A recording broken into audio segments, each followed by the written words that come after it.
Speaking of sports, you are listening to the Cheap Seats. Who are these guys? On Twitter at TCSWillisMSP Detterman, Spreaker and iHeartRadio.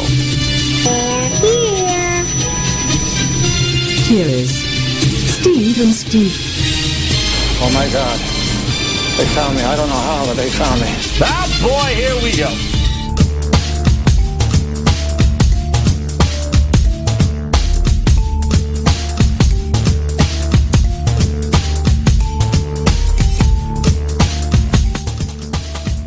Good afternoon, everybody. You are tuned in to the Cheap Seats, and guess what? We're here. We're both here.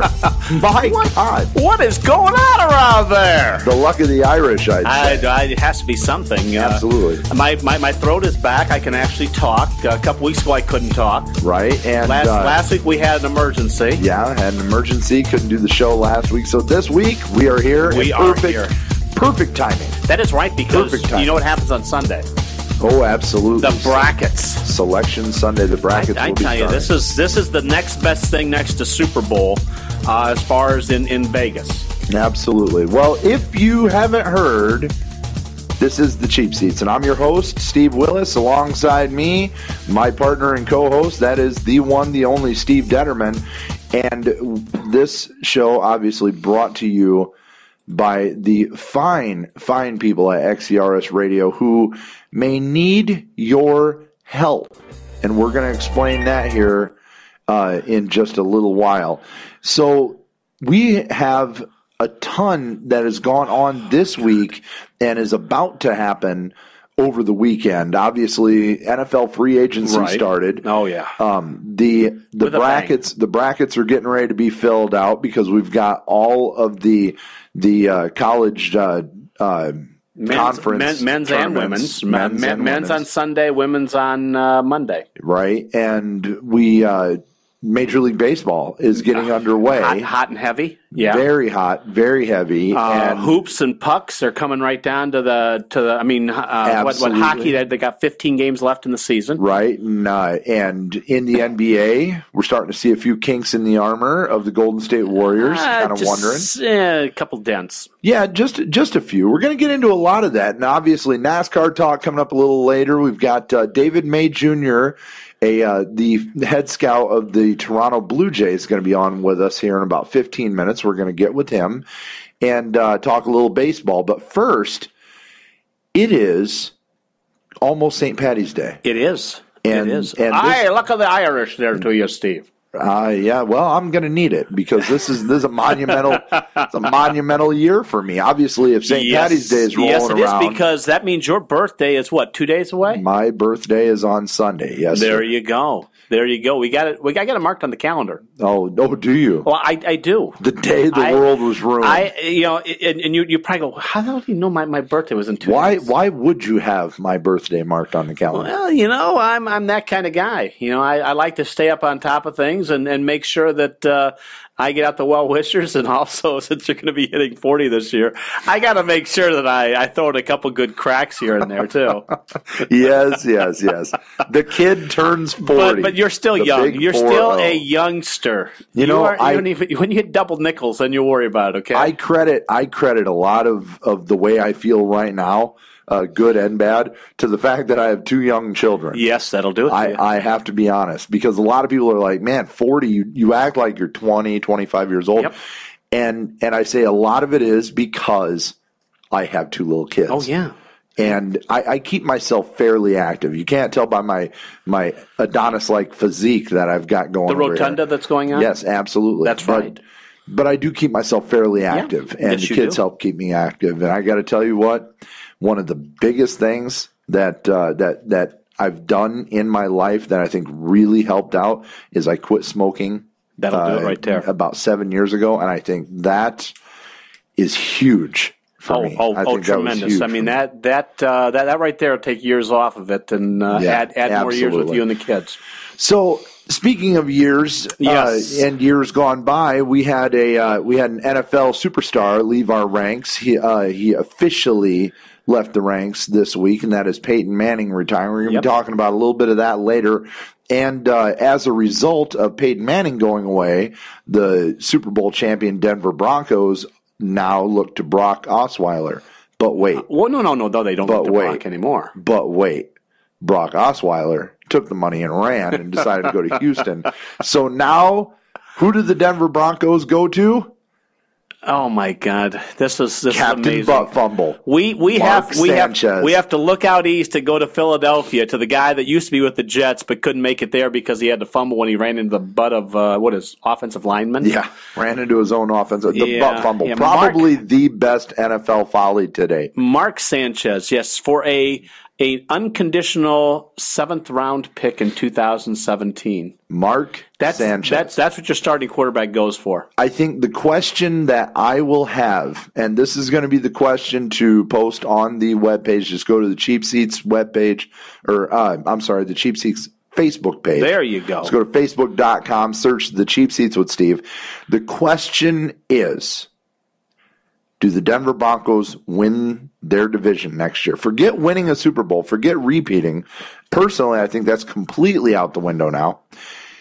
Do they win their division next year? Think about this. The Kansas City Chiefs did very good last year. Very well. They picked it up after a very bad start to the season. They came together. They played very well. The Oakland Raiders were just a few pieces away from being a very well-respected team again, and they are moving in free agency to try and fill those holes. And you got to take a look at what Denver's lost. They lost Peyton Manning. They lost C.J. Anderson. They lost Danny Trevathan. They lost who was it? Malik Johnson. They're going to lose the other linebacker. I can't think of his name right now. They've got people that they are losing right and left. I mean, after Osweiler went down to Houston, the only quarterback they had on their roster was this kid from Northwestern, Simeon. Right. And it's like, everybody go, who? Well, now they have Sanchez. And again, everybody goes, who?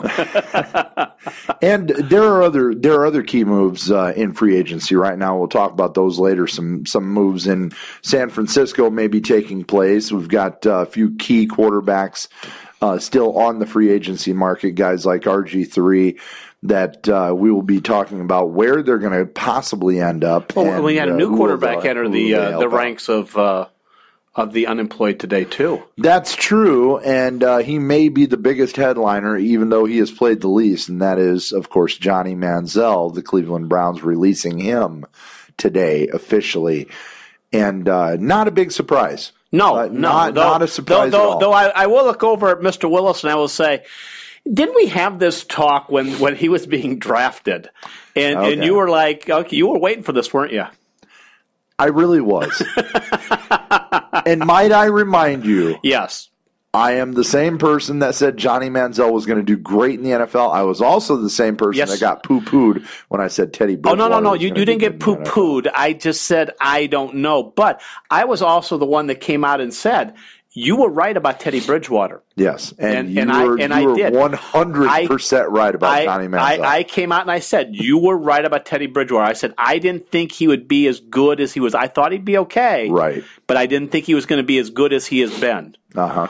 But when we get to Johnny Manziel, that was an instant me going, he's not going to make it. You could not have been, Karnak, you remember the amazing Karnak, the Johnny Carson? Oh, yeah. You made Karnak look completely worthless. I mean, you were spot on in every possible case.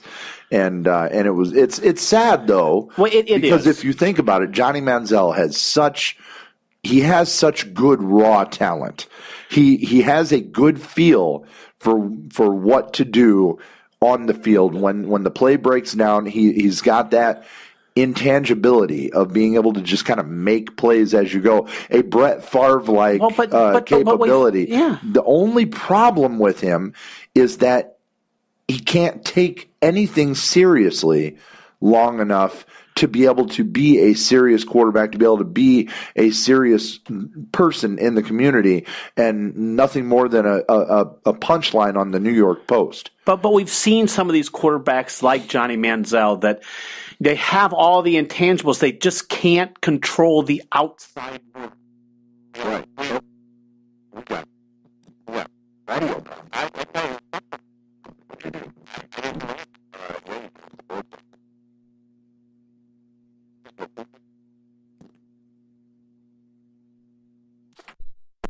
Oh, there we go. We're back.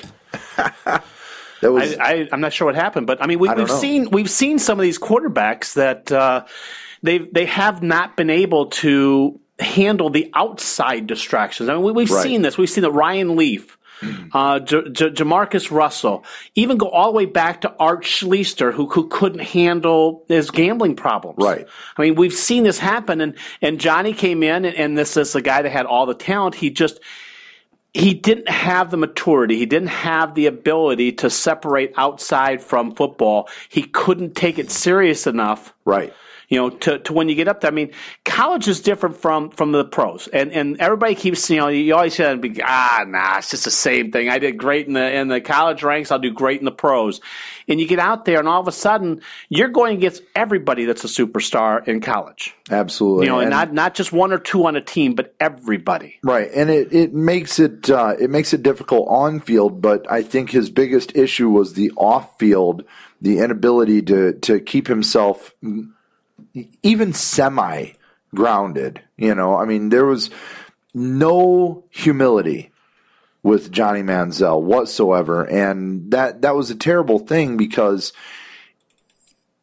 like I said, the raw talent was there. He actually surprised John Gruden when John Gruden sat down with him before he came into the NFL. He surprised John Gruden as to how well schooled he was in the mental part of the football game, and or the game of football. Well, I think you said a good word there. He fooled him. I mean, he was fooled. I mean, or he was surprised. I think he was more fooled because I think Johnny Manziel fooled a lot of people. I mean, I really think that. I mean, I think he's one of those guys, and you know those guys that you can sit there and talk to. And they're saying things, and you just want to believe them. You just want to, you want to take everything that they say and believe it. And the problem is Johnny Manziel had that talk. The problem is he just couldn't follow it up. Right. Well, we're going to touch on that a little bit more here after a little bit. First, we need to get to the phone lines and get David May Jr. on the line. He's going to be with us here in just a little bit. And it's going to be actually just right on the other side of this. You're listening to the Cheap Seats on XCRS Radio. Where do you go when you're looking for great food, a cold drink, and some of the best local live music? I go to the Phoenix, located on the corner of Lincoln Way and Main Street in historic downtown Mishawaka. Thursday nights, it's open jam with $2 well drinks. Friday and Saturdays, there's always live music with no cover charge. Great food, cheap drinks, excellent service. The place to be is the Phoenix. Someone may have reached utopia. They figured out the best of both worlds, a 5-star dive bar. In fact, that is what it is and is its name. 5-star dive bar at 561 East Jackson Boulevard, Elkhart, Indiana, near Johnson Street. Serving at the 5-star full lunch and dinner menus. Get it all from appetizers to desserts. Special 5-star burgers, and Jake has great buns.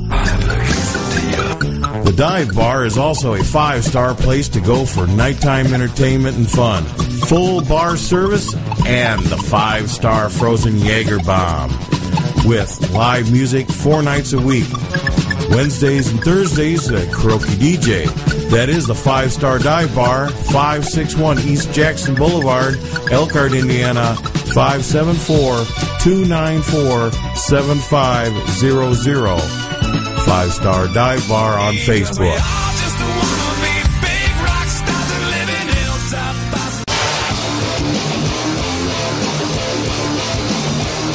Hey, Linda here, host of MDG's All Access Pass. Do you like to rock? I know you do. How about some metal bands? Great, I have exactly what you're looking for. James Rowe from MDG Music Discussion Group and myself have teamed up to bring you local, regional, and national bands, news, reviews, and of course, shenanigans. Join us every Monday night, 8 to 10 p.m. Eastern, for MDG's All Access Pass. Only on the X. XCRSradio.com.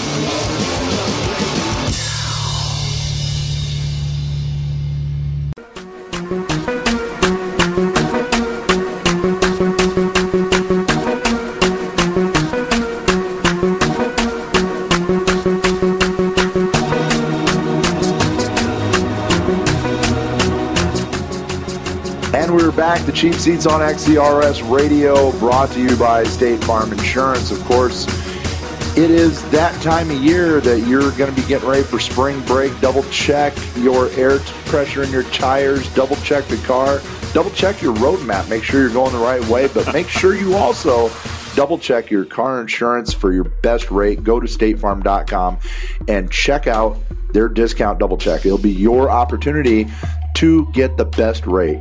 Brought to you by State Farm.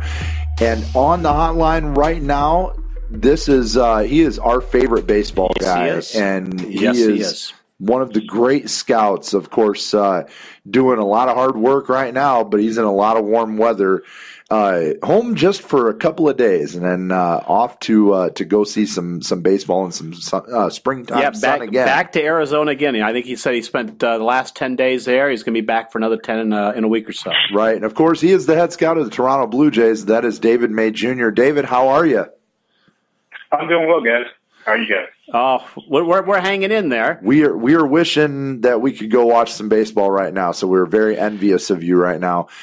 But no more envious than I think a lot of fans that are waiting for the season to start just to see what the heavily favored Chicago Cubs are going to do coming off of a very exciting season last year.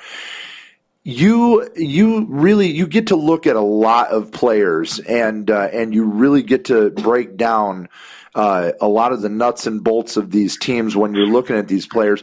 When you look at this Chicago Cubs team, first of all, do they look like like they should be, like the 4-1 odds that Vegas has given them to win it all? I mean, I think last year they arrived ahead of schedule. Ability and talent-wise, they're as good as anybody. I do have my question marks still with them.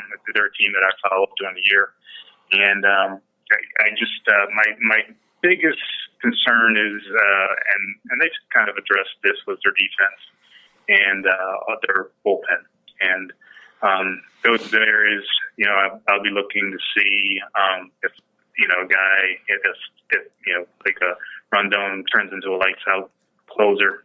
He hasn't proven that to me yet. But their rotation, I thought had a hole, had some holes like in the middle. I think they addressed that with Flacci.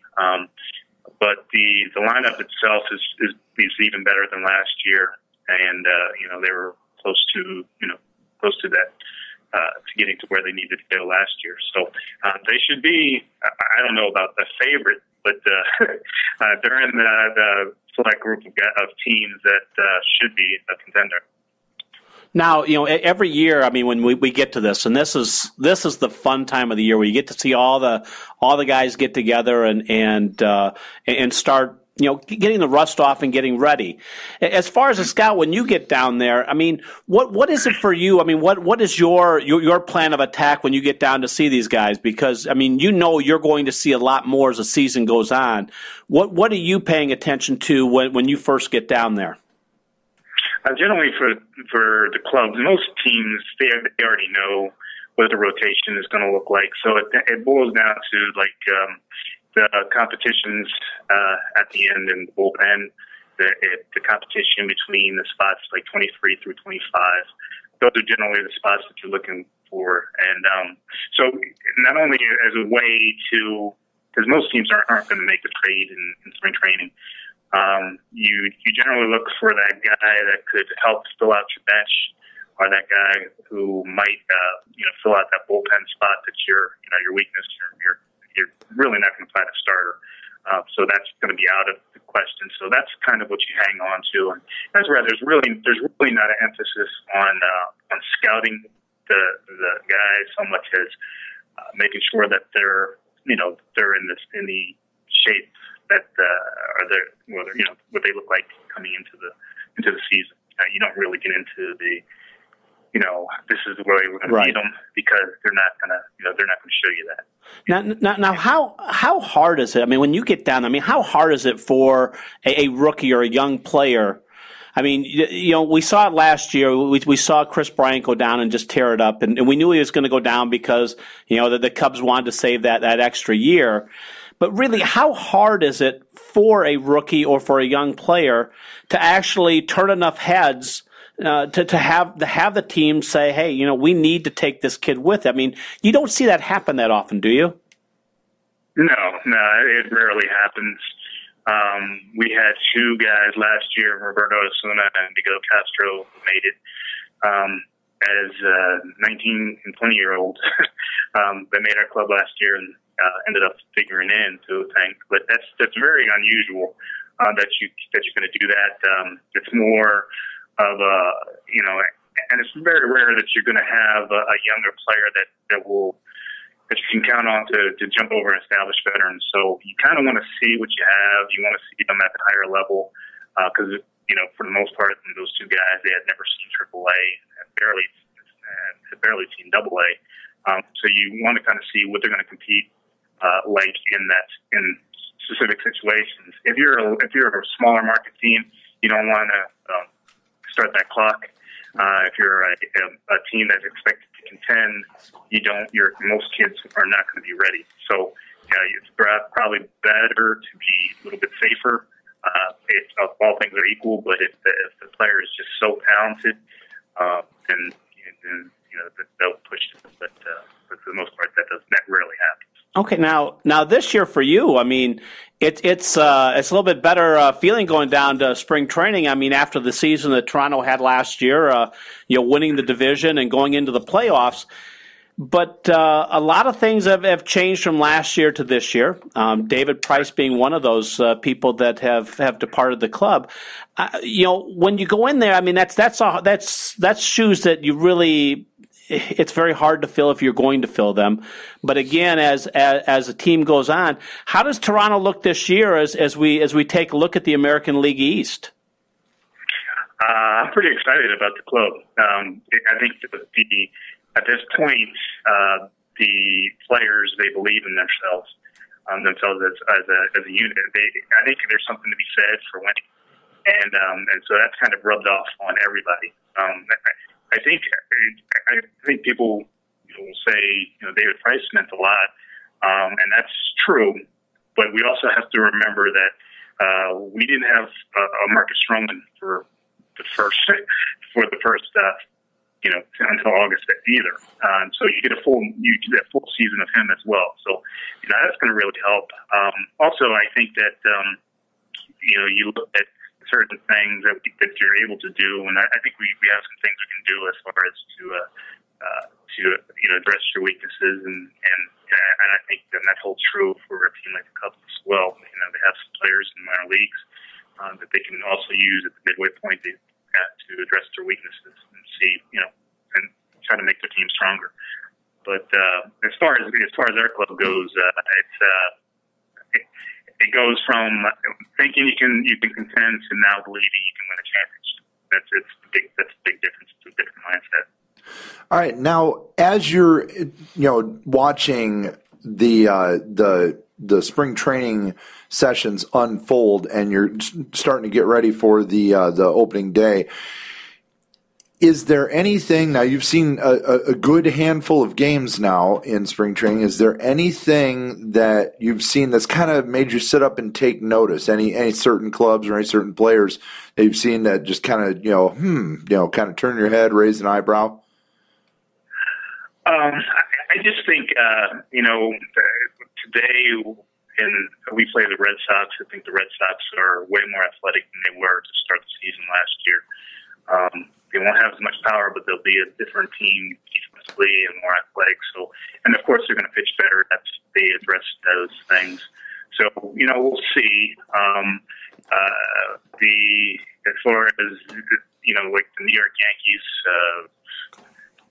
to go, we'll see what happens with the three-headed monster. But and they're at the end of the games with their bullpen. But it just that's going to be a task. And it's definitely going to be more of a team that you're going to have to be concerned about. You're going to have to jump ahead of them even more so early.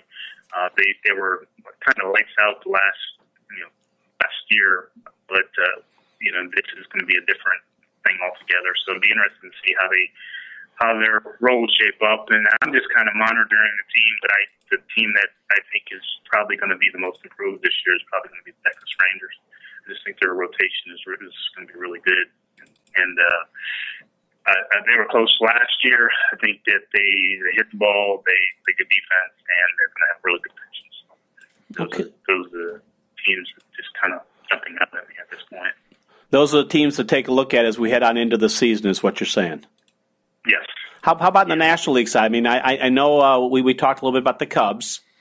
Who do you see over there that are going to give them their biggest challenges?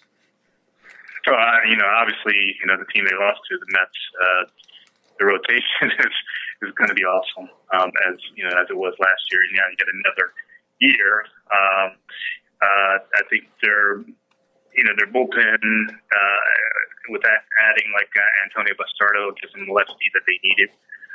So it's more of a complete team on that end. So I think that they're a team to watch. Pittsburgh is going to be good again, just because their depth of their starting rotation and they're pretty athletic. I'm trying to think who else that I haven't got a chance to see, San Francisco, but it should be interesting to see what these guys do, just based on the pitching that they added, and they always figure out a way to win. Trying to think who else would be somebody that. Are you thinking that maybe St. Louis may be in for a down year? I mean, every time you think they're in for a down year, all of a sudden a couple more kids come up and they're right there in the talk. Yeah, they pitch. They pitch, and they, every night you're going to be in the same kind of battle with those guys. It's going to be 5-3, a 5-3 game, and they figure out a way to win. So, do I think that they're now the third best team in the division? Yeah, I do.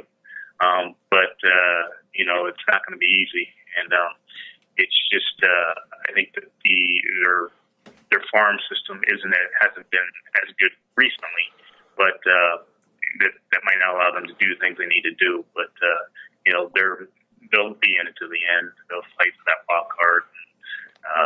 That's going to be so they're definitely a team. Okay. Now, where does your assignment take you this year? I know last year you covered quite a bit of the Midwest League, I do believe, didn't you? Yeah. Well, I have organizations, so I'll be covering through the year the Cincinnati Reds and the Cubs and the Minnesota Twins. Okay. So I'll be following all their teams throughout the minor leagues and the major leagues. But you're going to have to make sure that you file at least the Cubs information with Willis and I, so we can keep up to date on that. Absolutely. And hopefully, with my son now down in Cincinnati, maybe I'll catch a game with you down that way if you're there. Okay. But we do want to get you back on at the All-Star break like we did last year, if that would be possible for you. Absolutely. Okay. Hey, and if you're going to be covering the Cubs, you might even be showing up in our neck in the woods. So if you end up dropping wheels here in South Bend, you got to give us a call. Yeah, because we would definitely check out a game with you. Absolutely. Well, David, hey, you have fun. Enjoy the rest of your spring and enjoy opening day. I can't wait. Okay. Thanks, guys. Thank you, sir. Have a great day. Thank you. That is David May Jr. with us It is on the always, hotline. isn't it? It's always good to have him on, isn't it? It really is. He's a great guy. The thing is the intelligence that he brings, and if you get a chance, I mean, I follow him on Facebook, and I get to listen, I get to read a lot of his different things and go back and forth with him. The intelligence that this man brings to the game of baseball, but to other areas in life, I mean, it amazes me, and and his father was the same way. His brothers down in St. Louis also. Was the same way, or is the same way as far as the incredible intellect. Which is I think what made them both very good players too, is because they could think without overthinking. Yeah, I mean, it's great. It is. So, I tell you, it is a pleasure, and I look forward. He has a great baseball mind. I look forward to hopefully he's showing up here in South Bend, because I'd love to take a game in and just watch what he does. I'd just like to get him over to Corby's Pub for a beer. Just sit down with him.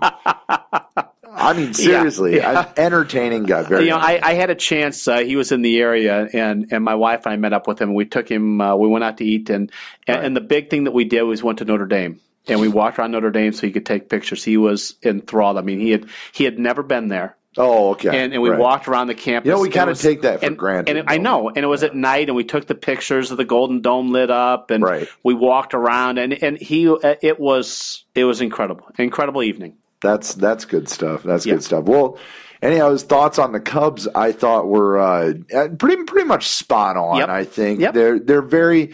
they are the Vegas favorite. I think they're the people's favorite. Yeah, and obviously the Mets are going to have something to say about that before the season's over, and the pitching staff of the New York Mets is going to be the burden that the Cubs are going to have to try and bear. Obviously, the Cubs shoring up the middle of their hitters lineup, which is really going to help out. They've shored up their defense a little bit, and they by picking up Lackey, that was a huge move to help that rotation, especially when it comes to playoff time. And the thing is I think another name that I think will help them a lot, Adam Warren. The kid they picked up from New York for Castro. I think he's going to play quite a bit into the season, and I also think the pickup of Zobrist, key. Very, very key for what he can do. It's funny. I picked up on a lot of flack from that Zobrist move, and I don't really understand how so many people would just be down. I don't know what the methodology is of some people when they see a name like Zobrist, who he had off and on years up until this point. And then he comes to now he's going to come to Chicago. He fits the need. And which is every move that Theo Epstein has made since he's been here. It's guys that fit the need. And that's exactly what they've done. That's what they've done all off seasons, what they did all last year before.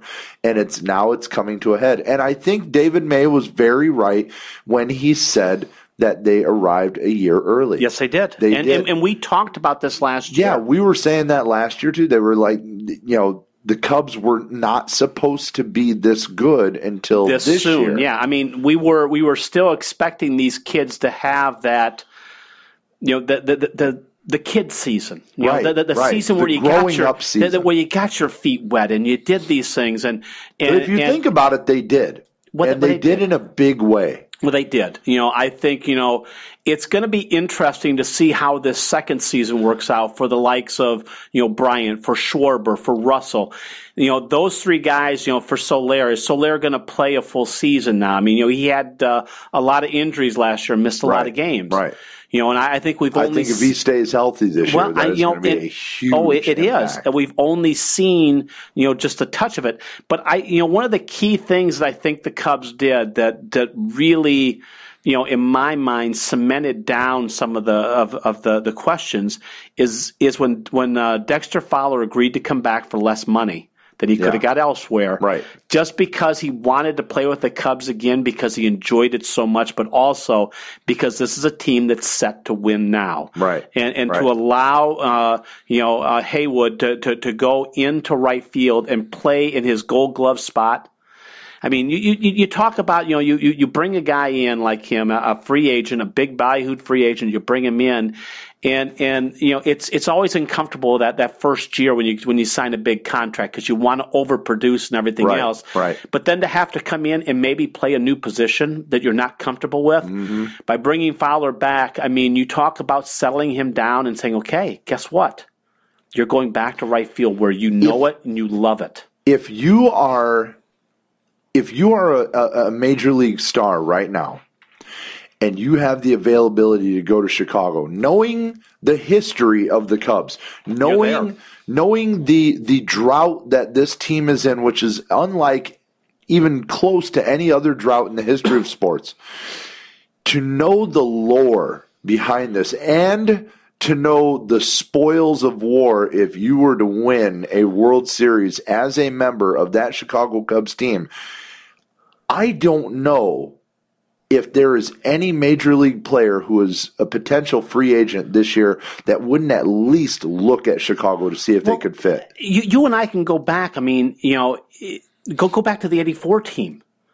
I mean, Rick Sutcliffe is a god when he walks in Chicago. You go back, Jody Davis, Leon Durham, Ryan Sandberg. You go back, Larry Bittner. I mean, you go back to some of these guys. You go, these are guys that these fans do not forget. Right. And they didn't win it all. Can you imagine what will happen if you are on the Cubs team that actually does win it? Oh man, I mean, you talk about meals free for life, drinks free for life. I mean, if you take a look at the Red Sox, never again have to pay for anything in the city of Chicago. If you take a look at the Red Sox players when they won the World Series, when they had that bet, oh my God, it was like these guys were God incarnate. I mean, this is it. Right. And we've been able to watch Chicago embrace the Bulls. We watched Chicago kind of embrace the White Sox when they won. Kind of. But when they won, when the Blackhawks won the Stanley Cup, not just once but 3 times now. Right. I mean, to watch that city go crazy, can you imagine? If the Cubs win, I mean, the Hawks are bringing down, 1 million fans down to Grant Park?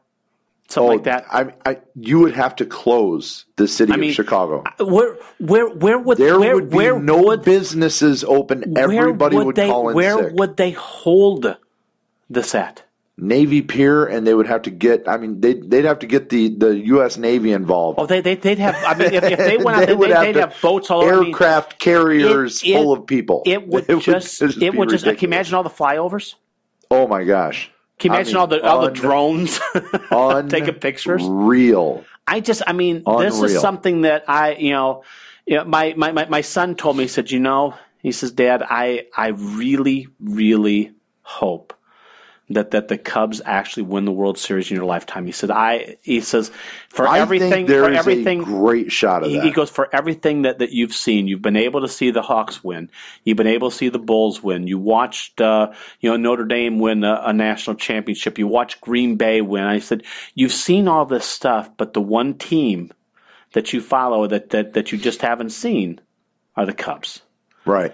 And I tell you, I would freak out. It'd be amazing. I have said, Game 7 of the World Series that Chicago is in, if it happens to be at Wrigley Field, I will be there no matter the cost. One way or the other. One way. If I'm sitting out on Addison and Clark. Just the vicinity. Just the vicinity. Yeah, just to be there. Can you imagine how far? Can you imagine how far? Imagine how far you would have to park.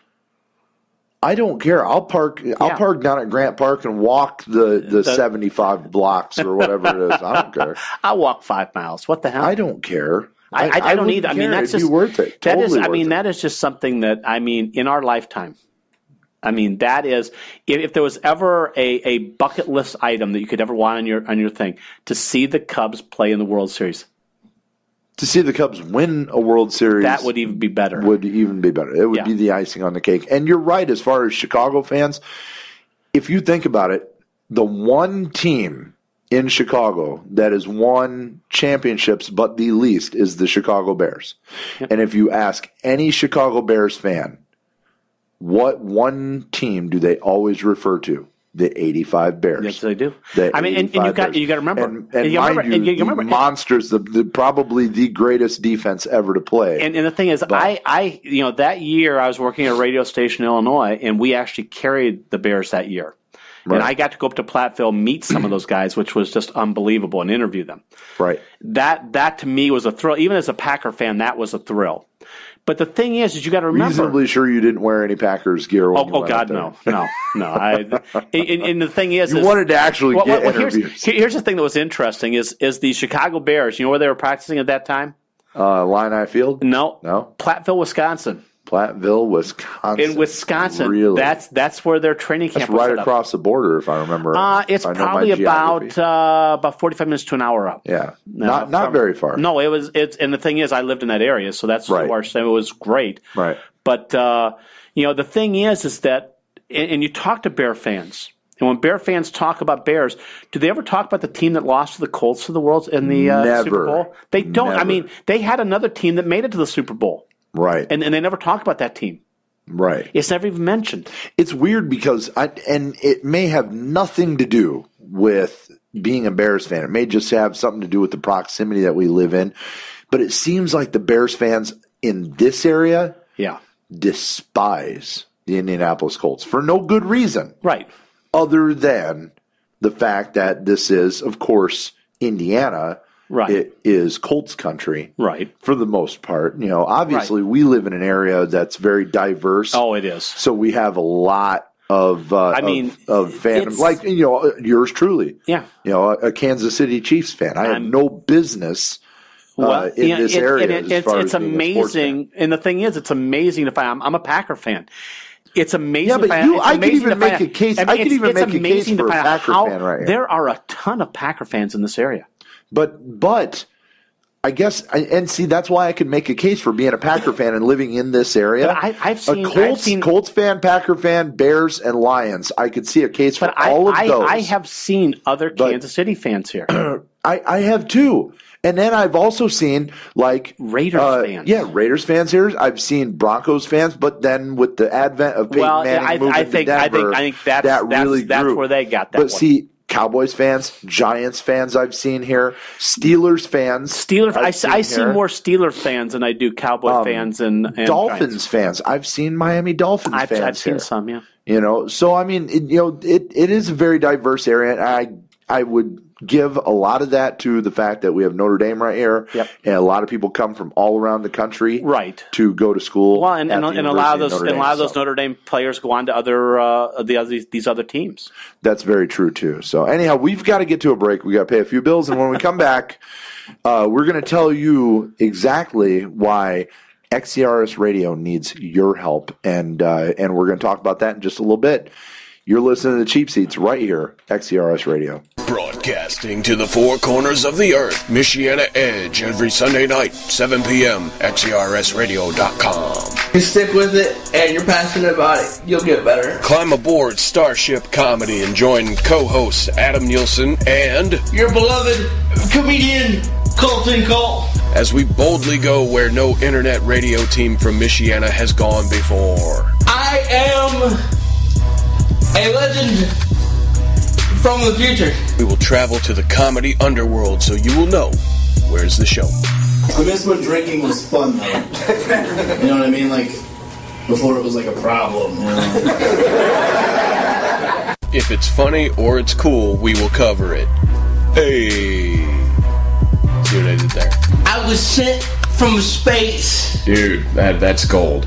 Just like my jokes. Your mama must be so proud. Why can't you love me?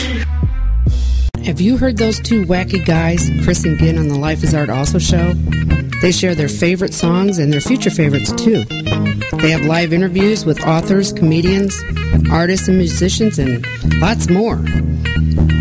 They also have a Word of the Week with Mad Dog Ho, the official lexicographer of Internet Radio. Tune in every Thursday, 6 p.m. on XCRS.com.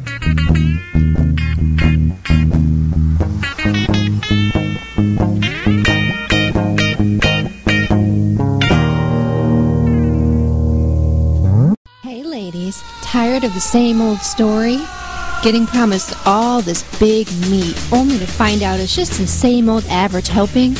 You need someone that can satisfy all your cravings. You know what she needs? She needs some Scoobies. Scoobies. Oh, yeah. Scoobies at 223 North Main Street in downtown Mishawaka can satisfy all your cravings with freshly made subs, pasta, sandwiches, and even homemade cheesecake. Cheesecake, too? I think I'm in love. And you'll be in love with the great menu that Scoobies has to offer with specialties like their very own chicken, bacon, and ranch sub. And right now, for the summertime, Michiana's best tasting Chicago dog featuring a quarter-pound all-beef hot dog. That's more than a mouthful. And if you need something to wash down all that meat, mention you heard this advertisement on XCRS Radio and get a free drink with any purchase. Ladies, you won't be disappointed with this 7-inch. That's Scoobies, downtown Mishawaka, home of the biggest 7-inch around. Where do you go when you're looking for great food, a cold drink, and some of the best local live music? I go to the Phoenix, located on the corner of Lincoln Way and Main Street in historic downtown Mishawaka. Thursday nights, it's open jam with $2 well drinks. Friday and Saturdays, there's always live music with no cover charge. Great food, cheap drinks, excellent service. The place to be is the Phoenix. Hi, this is Jenny with Acoustic Justice, and I listen to XERS.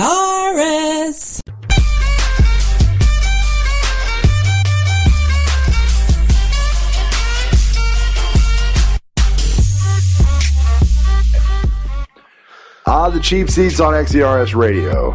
And we are back. That's us. XERS. XERS. Oh, you gotta love that. Yeah, I like that. Acoustic Justice. Speaking of That Acoustic is right. Justice, Yes. they're going to be helping us out along with a few other bands, and Members Only being one of them. Dazed and Confused, another one. We got a little something going on here. Long and the short, XERS is going to be doing a fundraiser for the station. It's going to be coming up here in a couple of months because we want to stay on the air. That's really... Yeah, that'd be a good thing. It is really, it's kind of important. If you like listening to us, you need to come here. I mean, we're going to be there. You and I are both going to be there. Yes, we're going to be there. Yep. Morgan's Little Black Dog Tavern, they're going to be opening up the banquet. We're going to have silent auction. We'll have 3 bands up there. 3 bands. Yep. There's going to be a $5 cover, and all the money at the door is going to go to the station and keep it running. We really would like your help as much as possible. Yeah. I mean, we are a nonprofit station. Yes, we are a nonprofit, and that is one thing important to remember, that everything we do, all of what we bring to you, it's all done through the work of people that are opening up, donating their time, guys like you and I. Yeah, I mean, how much did you get paid this week? The same as I've gotten the last multiple weeks, which is nothing. And that's what I get. I get the enjoyment and the thrill to come and talk with you and talk sports for a couple hours. And we get to do what we love. And to talk to you. And we bring it to you, just like, Craig and Jim Maximus and the bartender, they do the same. As does everybody that's here. Everybody that does a show on here, they do it because they want to bring this entertainment to you. They love doing it. They have something they want to bring out to the masses, and we don't ask anything of our bosses to do this because we're doing it for the greater good of the station. And so the station right now is asking for your help. And we will have the dates and times posted on our Facebook page. They will be on our personal pages too.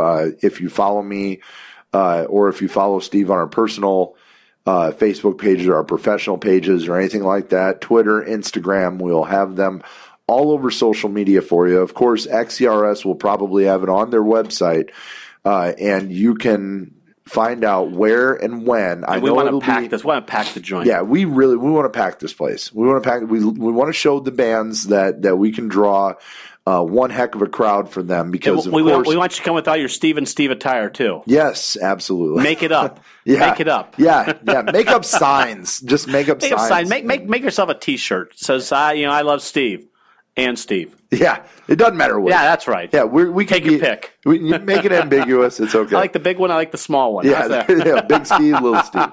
So, if if you guys pay attention to the webpage, if you pay attention to our Facebook pages, you will see the dates and times. Those are upcoming.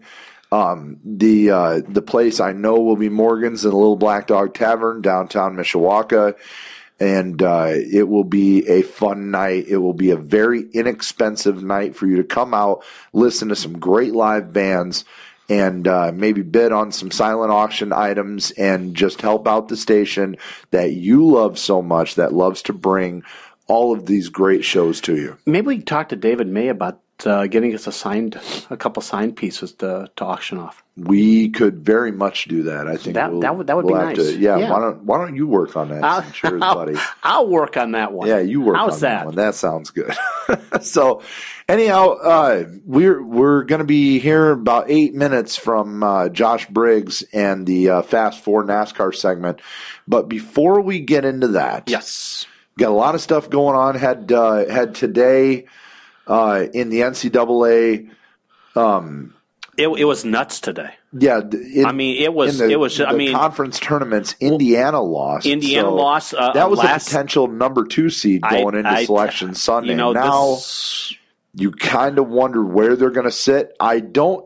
If you watch this team, I don't know how much. I don't know how much Hoosiers basketball you followed this year, but when you watched Indiana in this game. In this particular game, and then you see what they've done all season. I think this letdown game, it was not a good game. No. But it was I think a good time to have that bad game. If you're going to have a bad game, have it early. I mean, you do not want to have it, you don't want to sit there and kind of struggle a bit and then get to the tournament and all of a sudden then have that bad game. Get it out of your system now. Get the time to recoup and see what you did wrong. What did they do to take advantage of you? And of course today Michigan put Indiana on the sidelines with a last second three, 72-69. The game of the day so far, Connecticut-Cincinnati. 4 overtimes. 4 overtimes. Connecticut ended up winning 104-97. The last second 3 pushed it to the 4th overtime for Connecticut, and they took over from there. And Cincinnati is they're not a slouch, but they've won 21-22 games this year. Right. This is going to be a team that's going to be in the tournament. Right, but they weren't expected to be able to run with UConn like that. So that really they were actually favored. Were they? Yeah.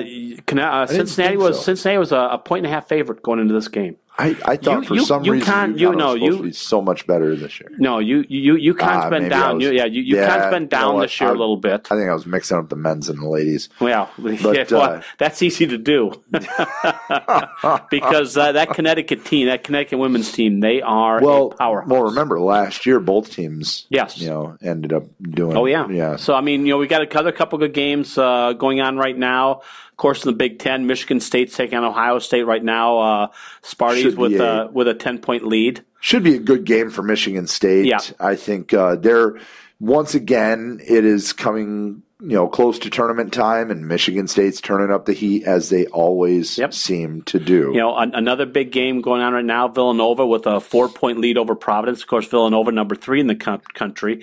A game coming up here in a couple of minutes to tip off. Notre Dame versus North Carolina. How about Notre Dame's comeback against Duke yesterday? It didn't surprise me. It didn't surprise me at all. Down 16 points with 6 minutes left in the game. Duke, I'm telling you, Duke is I think they're going to be out. I don't think they're going to last long in the tourney. Well, Duke is not a salty team. They're not salty. They're not a team that can really handle under pressure. Okay. All right. Duke is kind of like, all year they've done this. If a team comes roaring back from any kind of a deficit, or if they go on a good run, like a 10-0, 12-0, 12-2 run, Duke folds like a lawn chair. I mean, they just, for some reason, they get in their own heads and they have a really hard time being able to focus after that, and they've lost a couple of games that way during the regular season, and it's a shame too, because it's actually a very talented team. They just uncharacteristic Mike Krzyzewski team. I don't think they play well together. I think this is one of the few teams that Krzyzewski usually is able to get his team to play together, and I don't think they're playing together as well now. Is this Notre Dame's march on as far as they did like last year? I mean, they've already beaten North Carolina this year. They have. And now you're going in. North Carolina is number 7 in the nation. They're the favorite in here. Notre Dame has them again. I mean, does Notre Dame have their number? Is this going to be another time where Notre Dame is going to go to that ACC championship game? I don't know. I mean, it's really hard to beat North Carolina multiple times throughout the year because they are a team. They did it last year, that seems to learn. I know Notre Dame seems to be their Achilles heel, though. Right. So, I mean, just as much as I say it's not an easy thing to beat North Carolina 2 times, 3 times in a year, it is one of those things that Notre Dame seems to be North Carolina's Achilles heel. Right. And like you just said, last year they did it. They did it in the tournament as well as they did in the regular season. Yeah, I mean, it's almost like they match up so well. They do. Mike Bray really knows this North Carolina team, and he knows how to position his guys to be able to play defensively against North Carolina and be able to slow them down and stop a lot of those quick turn points. Yeah, I'm just kind of curious to see if August has another monster game tonight. After going off last night, what do you have? 22 rebounds last night. Right. Yeah, Unbelievable. Unbelievable. I'll be tuned into that one. There's still a lot of good games coming up. This is one year where I'm taking a look at these brackets, and I tell you, Steve, I look at it and I go, this is one of the most uncertain years that I've had in a long time because. Right. Tell me one team that's just been dominant, and there isn't. There really isn't. Yeah, you can't. And I'll tell you 2 things that I'm looking at when I'm filling out my bracket. The one thing that I'm going to remember is there were 31 number 1 teams this year. 31 teams. Unbelievable. Were number 1 seeds or number 1 in the country at some point. Albeit some were just for a day or 2. Yep. But still, there were 31 teams that were number 1 in the country. Number 2, any team that has Iowa in their name is scary as hell. Northern Iowa, Iowa State. That you don't know what I'm not going to call them. I'm not going to call them dominant. I'm not going to call them favorite. I'm going to call them scary. Iowa's just crumbled here lately, though. They have crumbled lately. But if you go up against, if you look at... I don't want to go up against an Iowa team. No, I don't. If you go up against the Iowa team, you need to remember, a team with Iowa in their name, of those 31 number 1 teams in the country, 31 number 1 places. One of the Iowa teams has beaten them like... They have been beaten as number 1s by a team with Iowa in their name 12 of those 31 times. Wow. 12. Now that is a lot. That is a big number. Now, the other thing to look at is... They are the David to the Goliath now. And speaking of the David to the Goliath, who is the David this year? Is Dayton going to be that team? It is so hard to tell. Right now... Dayton, Xavier, I would say right now I'm liking Xavier. Well, Xavier's... but are they considered... They're number 5 in the nation right now. Are they still considered a David? Even at number 5 in the nation, unless they do well in their conference tournament, I would probably give them a 4 seed, maybe a 3 seed. No, I think they'll get a 2. I don't think they're going to be a 2. I think they'll have at least a 2. I think if you look at your number 1 seeds, I think are going to come out of the ACC. The Big Ten. The Big Ten, the SEC. And probably the Pac-10. Well, here's the thing, and I'm only going to say the Big Ten if Michigan State goes on, because now you've lost Indiana. I don't think Purdue will get a Big Ten. Purdue won big, right? So you got Purdue there, you got Michigan there, you've got you've got left. You got Maryland, and you've got Michigan State left. If Michigan State wins the tournament, I think they'll be a number 1 seed. Number 1 seed. Yeah. Anybody else wins that tournament, they're number 2. Or if Michigan wins that, no, they will not be a number 2. If Michigan wins it, they'll probably be a 3 seed. I think if Purdue wins it, they'll be a 3 seed. I think the only one you're talking that may have a chance might be Maryland. Well, Maryland would definitely, if they win it, they'll be a number 2 seed for sure. Right. I don't know. I think Purdue would have a shot at being a 2 seed if they win it. I don't. It would be a lot of other stuff would have to happen. They'd be on the cusp. But I think Purdue would be on the bubble to be a 2 seed. Okay, I'll give you that. Now, out of the ACC, the only number 1 seed I think would have only team that I think has a shot at being a number 1 seed if they win the tournament. There's a couple because you got Miami. I don't think Miami's good enough for a number 1. Well, what's Miami right? They're like 8th or 9th right now? 8th or 9th. Okay, I you think got if Virginia. they win it all, it'll be a 2. What about Virginia? Okay, I'll give you Virginia. North Carolina? No. You don't think if North Carolina wins it, they'll be a 2. Okay, they're 7th in the nation right now. Yeah, they'll be a 2. Notre Dame would be a 2. If Notre Dame wins a tournament, they'll be a 3 or 4. I'd say a 4. You're right. You're right. They had a couple of late losses. I'll give them a 3. They've already got 10 losses. I'll give them a 3. Maybe a 4. Say a 4. Maybe a 4. If things go right at 3. I'm gonna say a 4. It's all coming down to Sunday. I would think. I think Miami, if they win, they'd have a chance for 2. I think Virginia would have a chance for 1. I think North Carolina would have a chance for 1. I don't think North Carolina have a chance for. How many losses did North Carolina have? 7. Right now? 7. That's too many. No. That's too many. No, I mean, the number 1 team in the nation has 5. Yeah, that's true. 5 or 6. I mean, Kansas is number 1. I keep forgetting there was a lot. That's what I'm saying. This is not the year where you have a 1 or 2 loss team. It is a tough. There is no one dominant team anywhere. No, I mean, where's Kentucky? Right. If you think about it, I mean, every bracket that you filled out the last 10 years. All right. You had Duke, North Carolina, Kentucky. Well, there's always been even Ohio State. There's always been one dominant team. Yep. But this year, there is no dominant team.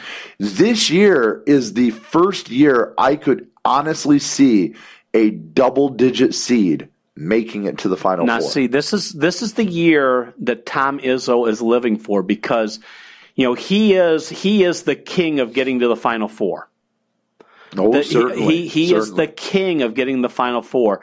And this is a good Michigan State team. Well, they're ranked number 2 in the nation. They're playing well. They had some struggles early. Right. They're playing well right now. I mean, this is the team that I think Tom Izzo, I mean, he said about a week ago that this is probably the best team that he's had. I want to say, did he say ever? I don't know. I mean, as far as team and talent, I mean, but this is he talked so highly of this team. He said, "This is a team that I expect can win." Well, and that coming from Izzo, where he's been to the 4, 8, 9 times? Right, 8 times. Yeah. Now, moving Michigan State aside, okay. Before we get to the break here, a much needed break. A much late break. Yeah, we're running a little late. Sorry, Josh. But we have to do this. Yeah. Moving Michigan State aside, could you? I mean, potentially see, I'll throw one out there. Okay. Syracuse. Could you see them making it to the Elite Eight? No. Going into the conference championships before the conference tournament started, Syracuse was a team that was picked worldwide to be above a 10 seed and potential to make it to the Elite Eight. To give you an example, to throw one team out there. Now they're looking like they're going to be one of the last 4 in. Yeah. So if that's the case, I mean, they could be a 16 seed. If that happens, they're going to have a much tougher road. Mm-hmm. But that's an example of what we're talking about this year, where we could have 15 and 16 seeds making serious noise. Well, take a look at if you just take a look at some of the stalwarts that were always there. Duke was ranked 21st going into this. Duke, 21. They actually dropped out of the top 25. Kentucky, where's Kentucky at? Do we even talk about Kentucky anymore? No. Okay, remember when Florida had all those great runs? What's going on with Florida? Right. Okay, you haven't heard anything from there. I mean, you always heard about Stanford. You heard about USC. You heard about UCLA. You heard Arizona. Arizona's been decent, but have you heard a lot of noise coming out of that area out there from the Pac West? Right. Whatever happened to Gonzaga?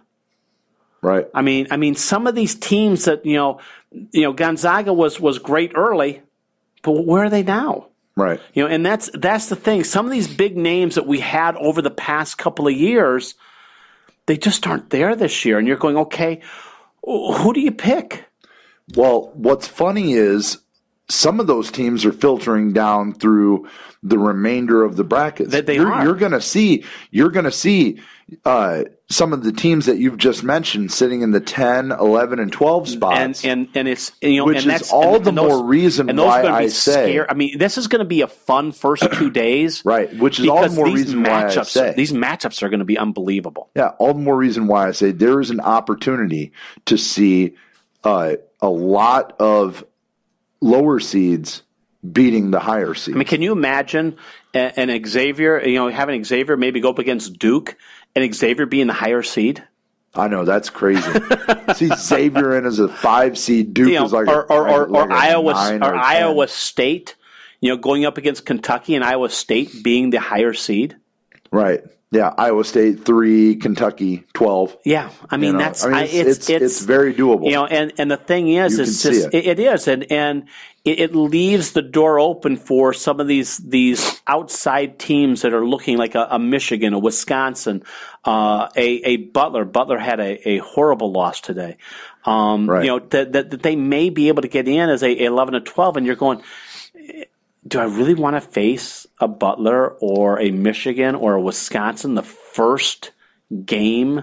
I don't know. Right now, and right now, if you look at the seedings, the potential seedings, the committee has already said there are, I think, what do they got, like 13 or 14 locked in right now? Right, from championship.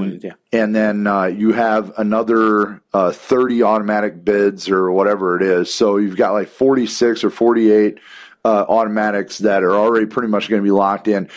And then you have all the at-larges. They've got it down to about 6 that they're still working on, and there are about 21 teams that are sitting in a pool for those final 6 spots. So that's how convoluted it is right now. Oh yeah, and it's really something. When you start getting into the science of what we like to refer to as bracketology, But the problem is I've taken advanced calculus, and believe me, this blows my mind. And this is the one thing that I always say when you get down to these final ones, and this is the one where the smaller school gets screwed because the name is always going to take it. And absolutely. And that's the hardest thing. I really, as a fan, I want to see that smaller school. I want to see him get in there. I want to see him have that opportunity, to play and be that Cinderella. I want them to be the Valparaiso that, Bryce Drew makes the shot and they're running around and all crumpled up on the floor, or the Northern Iowa that, they go crazy and they start hitting 3-pointers that you don't know where the hell they're coming from, and they end up upsetting someone that was a number 2 or number 3 seed. Who was it last year? Wichita State beating Kansas. And that was a couple years ago when they did that. I mean, those are the teams I want to see. I want to see those other teams have that chance. I don't want to see, the big schools get in there again and get the same old tired stuff that you see before. I want to see this young and exciting, bring me that new team. Bring me that team from, what was the team from Florida last year? The dunk team that was just, it was unbelievable to watch. Yeah, them. that was, I know. Doggone it. Yeah. Yeah, that team. Yeah, why am I doing that? But I mean, that was the team that got they got to the final 16? Did they get to the Elite 8? They got Sweet 16. Sweet 16. Was it Central Florida? Might have been, yeah. But it was just fun to watch these guys. Yeah, and I mean, you get teams like the teams that go on the amazing Cinderella runs. George Mason was by far my recent favorite. Well, Butler, but watching Butler those 2 years back to back get to the final game. Yeah, that was. I mean, to get to the championship game. VCU was another one. Yeah. VCU was another one with and just to. I think the most fun about VCU was watching Shaka Smart. Yes. Yeah, because he was such. I've never seen a college basketball coach so animated. Yeah, it was amazing. And we've got to get to a break. When we come back, Josh Briggs with us on his Fast 5 NASCAR this weekend. Where are we going to race? Who's going to win? You'll find out here on the other side of this. You're listening to the Cheap Seats on XCRS Radio. Contact Kickstart Studios, audio recording services for all your recording needs.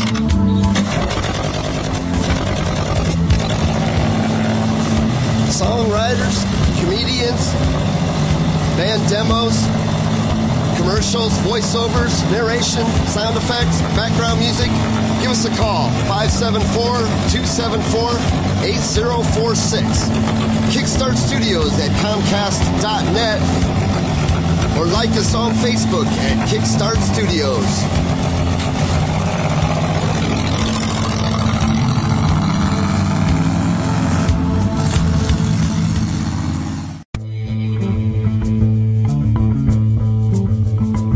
Danielle Slav from Cheers Pub here. If you're looking for the best live music in Michiana, Cheers Pub is for you. Established in 1982, Cheers has become a well-known venue featuring local, regional, and national acts. Hard rock, metal, indie, and classic rock music is featured weekly on our newly remodeled stage. We have karaoke on Wednesday nights, drink specials nightly, 4 Horsemen pizza, and a full menu to curb your appetite. We're open 3 p.m. to 3 a.m. Monday through Saturday. Located at 103 Dixie Way South in Rosalie. Cheers Pub, where friends become family.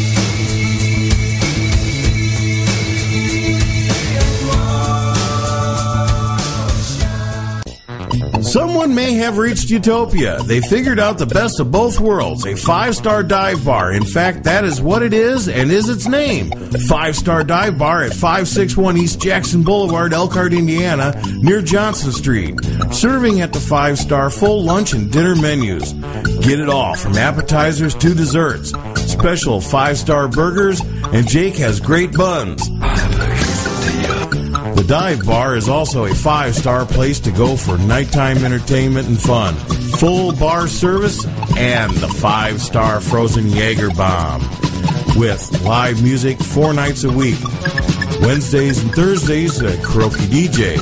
That is the 5-star dive bar, 561 East Jackson Boulevard, Elkhart, Indiana, 574-294-7500. 5-star dive bar on Facebook.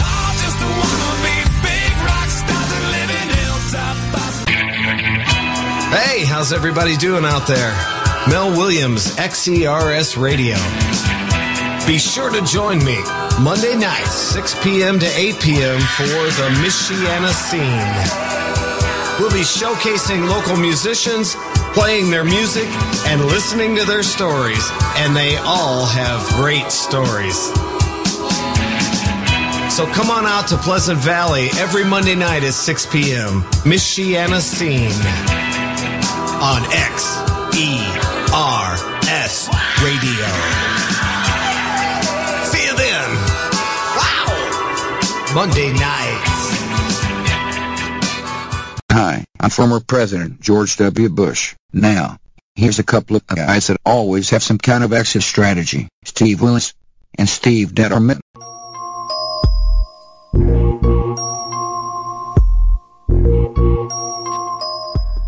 The Cheap Seats on XCRS Radio, brought to you by DirecTV. Right now, go to DirecTV.com and see how much you can save by combining DirecTV along with AT&T, Uverse high-speed internet, and digital phone service. Give them a call right now and check it out online, DirecTV.com or 1-800-DirecTV. DirecTV, part of the AT&T family. And right on the hotline, as promised, he is the I don't know what we call him, the NASCAR guru, the resident chief guitarist, the motorsports maniac, the motorsports maniac. He is the one and only Josh Briggsy calling in. Josh, how are you, young man? I'm doing great. How are you fellas doing tonight? Nice early spring evening. So beautiful outside. It's a cold one, right? Yeah. I'll sit on the back porch, get a fire going.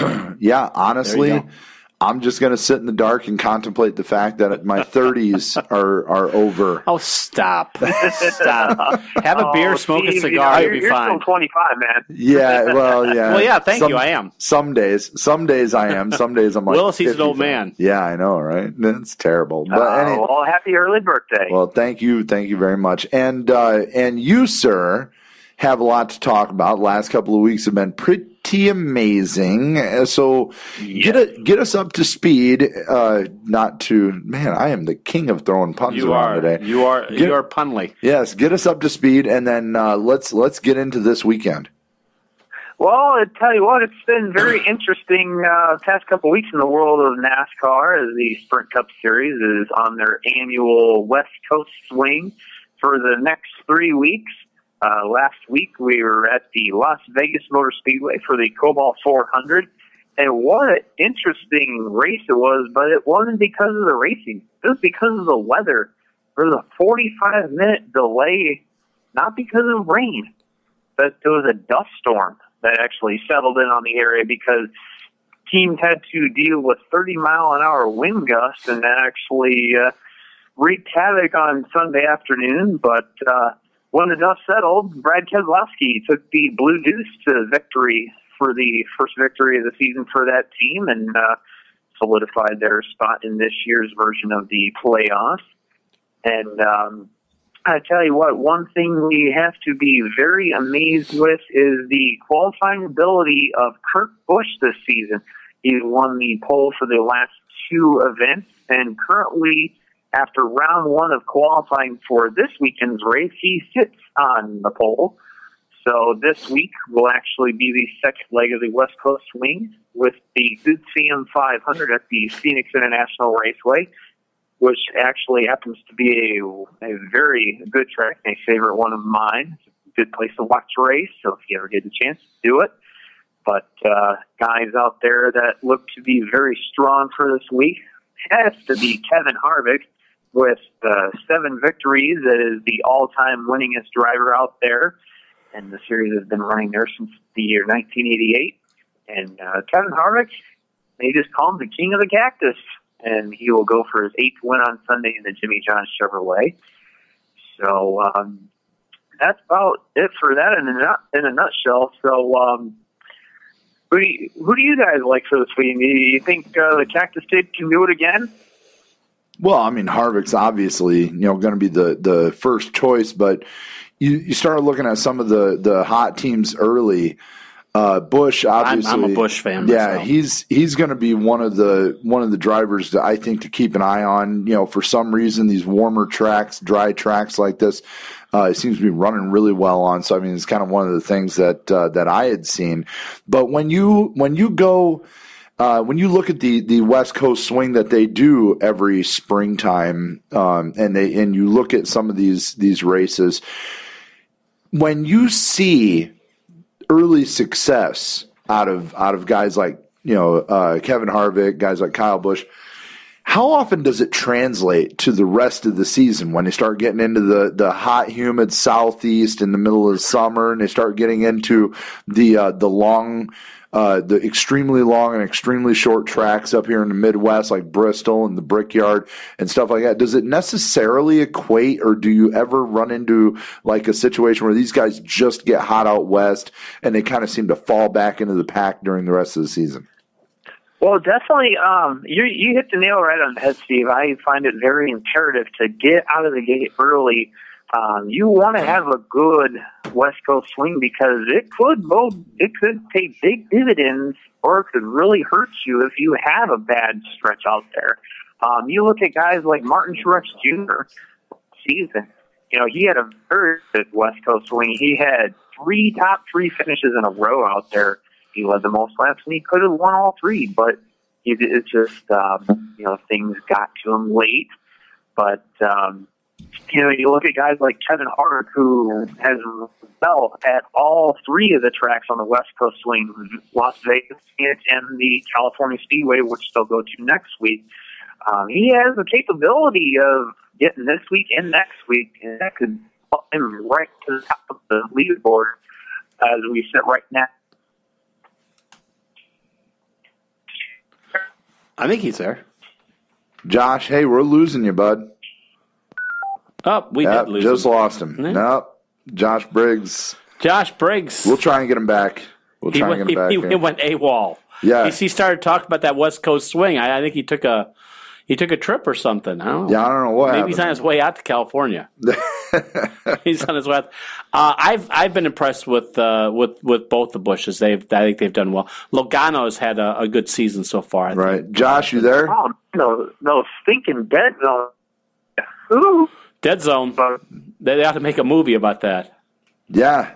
The Dead Zone. But yeah, like what I was saying, definitely, if you can have a good 3-race stretch out there before we hit Martinsville at the end of the month, then you'll be sitting really good. And I think if you can get off at least one win and just stay consistent out there, you should be in good shape. And guys that need a good run have to be rookie Chase Elliott, because as well as I do, we were just really hyping this kid up after he won the pole for the Daytona 500, but he's just had sour luck this year with DNFs in all 3 of the races.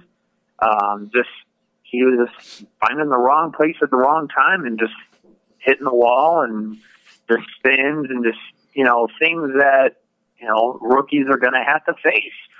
So he's going to need to start picking it up a little bit. But teams that are really surprising right now would have to be young Ryan Blaney, the rookie driving for the Wood Brothers in the number 21 car. He's had 2 top 10 finishes in the first 3 races this year. So right now in qualifying, he sits 7th on the board. So not bad for a young man who we didn't see doing very well in the rookie standings this year or in the standings overall. But I think this kid is going to turn some heads this year, and I think we might see our Rookie of the Year winner right here in Ryan Blaney. But that's a pretty hot take to be this early off in the season, considering the season doesn't end until, what are we talking, like almost November? Yeah, right around Thanksgiving. But teams that are definitely off to a great start, you'd have to look at Martin Truex Jr. in the 78, who just came within an earshot of winning the Daytona 500. But he's doing exactly what he did last year, top 5 finishes in all 3 races so far. So I think the switch to Toyotas with Joe Gibbs' power plant is definitely helping that team out very well. However, this weekend he's going to have to do it without his crew chief, Cole Pern, who is serving a 1-race suspension for some technical infractions that happened last week at Las Vegas. But never fear, Truex Jr. fans. They're going to be doing very well once again. Right now, he sits 3rd on the qualifying leaderboard, and they just started round 2. So we'll see how it goes. But real quick, before I leave you, I know time is wasting, so we'll get to SAS 4. So let's do it, shall we? We're all set for you. All right, so we'll make this quick. First off, you definitely want to keep an eye out for Kevin Harvick in the number 14 John Chevrolet with 7 victories on the track. And then also we got Kurt Busch in the number 41 Monster Energy Chevrolet. He won at Phoenix a couple times. I think he'll continue his winning ways as far as qualifying goes. I think he can get the pole, which should bode well for him come Sunday. And then also we have Kyle Busch. I think Kyle Busch is going to keep going as he is the current Sprint Cup Series points leader. So definitely put him down as far as the victory goes on Sunday, possibly. And then Martin Truex Jr., I think he's definitely well on his way. But I think overall we would have to look at Kevin Harvick to be the guy. I think he's going to get his 8th victory at the Phoenix International Raceway on Sunday. So, yeah, let's put Harvick down let's put him down for the W. All right, sounds good, Josh. Well, hey, man, just let's keep racing. Let's see where they end up. Martinsville, here in a couple of weeks, they start getting a little closer to our side of the country, and we'll see who starts muddling up in the middle of that pack and who starts breaking out early. Josh, it was good to have you on, buddy. We'll talk to you next All right, week. and real quick this weekend, if you're going to be watching, check out on your local Fox affiliate. Coverage starts at 2 o'clock. Okay, sounds good. I got a DVR and I'm working. There you go. Perfect. All right, well, good. You can watch it on Monday night. There you go. All right, thanks, Josh. Josh is gone. Yeah. Josh has left the building. Josh is a man. That cell phone. I don't know what area he was in, but that cell phone service. He found You need to buy that boy a new cell phone. He found the dead zone. He found, I think he needs a new battery or something. Yeah, something. Charge it a little bit.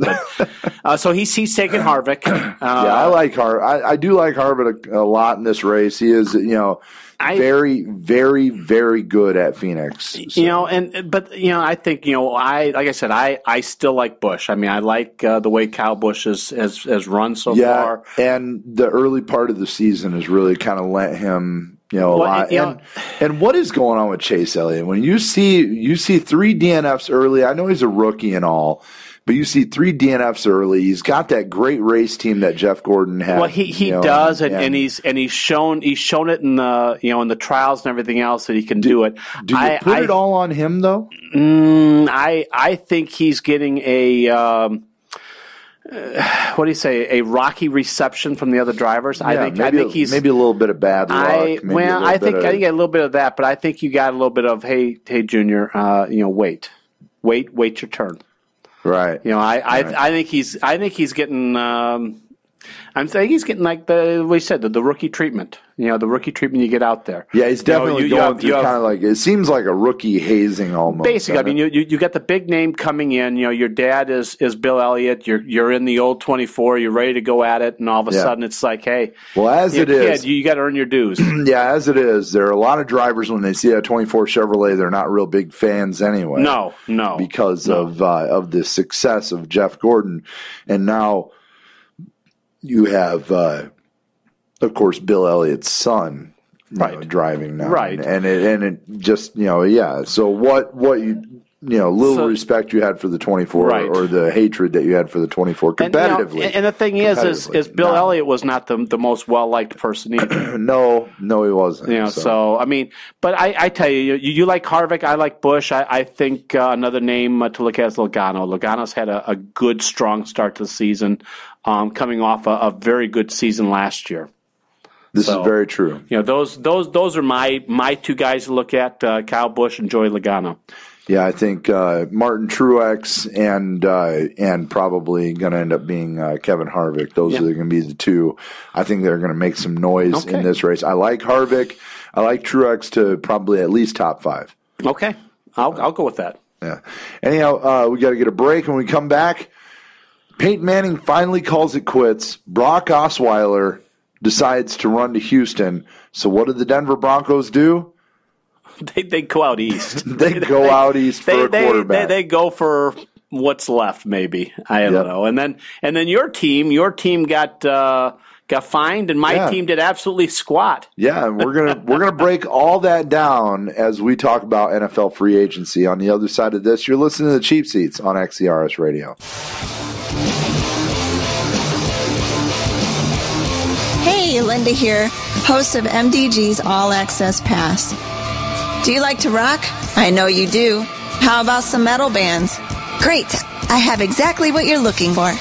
James Rowe from MDG Music Discussion Group and myself have teamed up to bring you local, regional, and national bands, news, reviews, and of course, shenanigans. Join us every Monday night, 8 to 10 p.m. Eastern, for MDG's All Access Pass. Only on the X. XERSradio.com.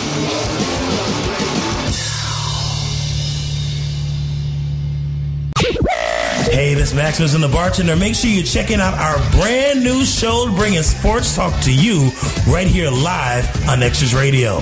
Tune in every Tuesday night, 6 p.m. for all the latest sports news. NFL, baseball, basketball, hockey, you name it, we got it. And make sure you check Extras Radio out on Facebook as well. You can get there through XERSradio.com. Try it. Check out our mobile phone app on XERSradio.com. It's free. From all of the games on our big screens to the best collection of memorabilia from your favorite sports greats, Rock Sports Bar and Grill in downtown Mishawaka has you covered. Our menu features something for everyone. Amazing sandwiches and wraps, and the best burgers around, including the Rockstar Overdose, 2 half-pound patties, served with bacon, cheddar cheese, and piled high with French fries. Like us on Facebook to check out our daily food and drink specials that are sure to be great on your gut and easy on your wallet. We've got you covered between game days, too. Wednesday night is trivia night where you can match wits with your buddies for great prizes. And every weekend, Rocks features great music from some of Michiana's finest artists. Come see why there's no better place to get your fan fix than Rock Sports Bar and Grill in the Yorktown Center building in downtown Mishawaka. For those who come to Rocks, we salute you.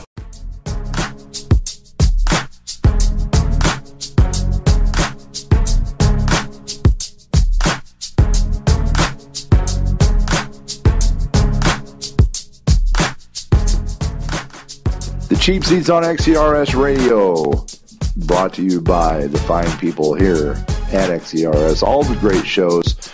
Remember, we've got coming up a benefit for XERS Radio, a fundraiser, if you will. Details on that will be coming up in the next few days.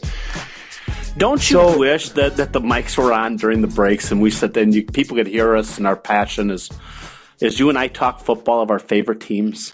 You know, sometimes I do.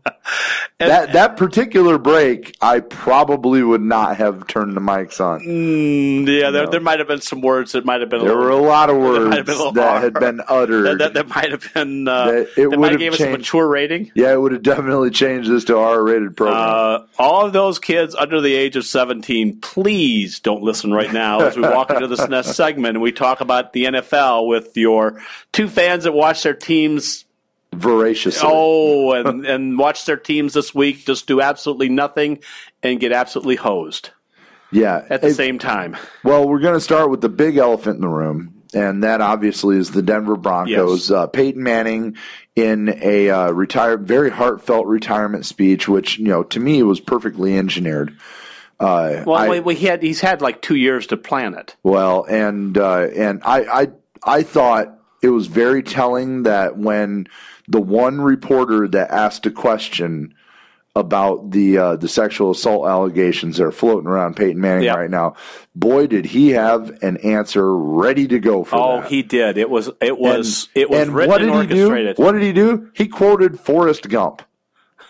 Really? Really? He quoted his dad and he quoted Forrest Gump. Yeah. And what does that tell you? Oh, well, he's still trying to control the narrative on that. Yes, he is. I could go into an hour-long rant about what's going on there, but I'm not going to do it. What I am going to do, though, is tell you, so Peyton Manning's gone. The Denver Broncos turn to Brock Osweiler and offer him $15 million a year for 4 years. What does he say? Nope. We'll see you. Sorry. Thank you for last year, but we'll see you. Thanks, but no thanks. The Houston Texans offered me $75 million for 4 years. If I were Brock Osweiler, take the money. Well, yeah. Well, take the money. Here's why. Did you see Matt Flynn's response to that? No. Because remember, when Matt Flynn was the backup to Brett Favre for all those years, or to Aaron Rodgers, then all of a sudden he had that, couple of good games. He goes, I can't believe they just signed him for that much, and everybody was upset with what I got when I went to Seattle. And the thing is Osweiler did get a huge contract for not really... For 6 games. Yeah, for not really showing a lot. And here's the gamble that you take. All right, and this is something that we see a lot in the NFL, especially at the quarterback position. What looks really, really good the first year may not necessarily be the same the second year. There are a lot of reasons for that. The first reason is you have so much game tape on this guy now that eventually you start working defenses, you formulate a defense to defend against his tendencies. And that's why we see a lot of rookie quarterbacks that come out and they light the world on fire. An example, RG3, an example, Matt Ryan, an example, Joe Flacco, Vince Young. Yeah, these guys light the world on fire the first year. And then the second year, They don't look so good. And then by the time they get in their third year, they fell into this mire of mediocrity that a lot of the substandard quarterbacks do. The only thing they had that particular moment was a gimmick or something that defenses weren't ready for. But once the defense is ready for it, look out. But we already saw this with Brock Osweiler this last year. That's why he got pulled at the end of the season for Peyton Manning in the first place. Right, exactly. And it didn't take a year to figure him out. Yeah, so I'm not exactly sure what Houston saw that made him worth $75 million. The only thing I can think is Brock Osweiler is the right guy at the right time. Because if you look at the quarterback pool right now, the NFL draft has nothing in the way of a quarterback that you could build a team around. None. This year at all. The free agent pool, I mean, come on, man. If you want to make Robert Griffin is the best quarterback in the free agent pool right now, and that tells you how bad it actually is. Well, I don't know. I would say a Fitzpatrick would be better than RG3, and he's still out there. Well, okay. Probably the same, but for different reasons. Yeah. The thing is, if you want to make money, be a quarterback, because the thing is all you got to be is the flavor of the month or the flavor of the year. I mean, you take a look at Matt Flynn signing that huge deal out of Seattle. He got out there. He couldn't even make the team. I mean, Russell Wilson beat him out. And all of a sudden, you got Matt Flynn on the sidelines. Brock Osweiler, he has 6 good games. 6 games. I mean, and at the end of those 6, he was fat. They weren't all even wins. No. They were just reasonably good games. Right. And the thing is you get $75 million. Take the money. Why not? Absolutely. I mean, take it and invest it wisely, because the thing is you're not going to be there in a couple of years. Because you may not keep all that money. No, $75 million. You're going to get 2 years of that. Yeah, because you got to remember in football, it's unlike all these other sports. You sign a deal in baseball, that's all guaranteed. Right. You don't have give money. In football, you sign a $75 million contract. A year later, they cut you. You only get what was guaranteed, and it's not all guaranteed. No. Now his contract is $75 million. I think the first 25 or 22 million or whatever is guaranteed. So that's what he's going to get. Yeah, that's what he's going to end up with unless something happens. He turns completely around. Yeah, and then he gets all of it. So now we're going to, what are the Denver Broncos going to do? They decide to call up Philadelphia. And see what they can fish out of that Philadelphia fire sale that's going on post Chip Kelly. You guys want to get rid of some guys, don't you? Yeah. We're looking for a quarterback out here in Denver. We want a guy for you. We know Chip Kelly left. What's that Sanchez like? Yep, Mark Sanchez. What's he like? Can we get him? He's in, and Mark Sanchez ends up being the guy in Denver. So now, obviously, if you're Denver, you're going to keep your options open. Oh, well, I think so. Oh, well, RG3 wants to go up there. I don't. You know what? I'll tell you exactly why RG3 won't go up there. 2 words: Mike Shanahan. Here's why. When Mike Shanahan was the head coach of the Denver Broncos, 2 things occurred. Number 1, they won their first 2 Super Bowls. And number 2, John Elway was the quarterback at the time, and Gary Kubiak was the offensive coordinator at the time. They have so much respect for Mike Shanahan's opinion, being former quarterback, former offensive coordinator. He was their coach. Mike Shanahan does not like RG3, does not like his work ethic, does not like the way he presents himself on the field and off the field. He does not like the way he presents himself in the locker room. If you don't think John Elway made a phone call to Mike Shanahan and said, hey, how was RG3 in Washington?